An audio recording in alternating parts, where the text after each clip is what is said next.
பாக்ஸுக்கு ரொம்ப சிம்பிளான லஞ்சு தான். நல்லா vegetable biryani, carrot, beans, cauliflower போட்டு சூப்பராக ஒரு வெஜ் பிரியாணி தான் இன்றைக்கி செஞ்சுருந்தேன்.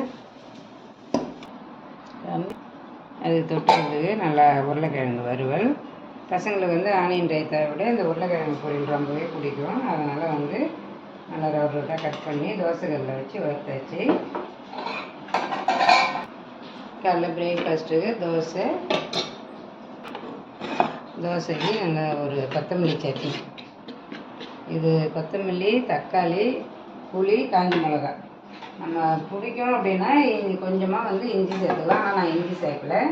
டேஸ்ட் நல்லா சூப்பராக இருக்கும். தோசைக்கு தொட்டுக்கிறதுக்கு இந்த கொத்தமல்லி சட்னி அவ்வளோ சூப்பராக இருக்கும். சிம்பிளாகவே இருந்தாலும் அது சுவையும் மனமும் குறையக்கூடாது. சூப்பராக நீங்கள் லஞ்சு பாக்ஸ் வீடியோ முடியும். நாங்கள் இன்னொரு லஞ்சு வீடியோவில் பார்க்கலாம். பாய்.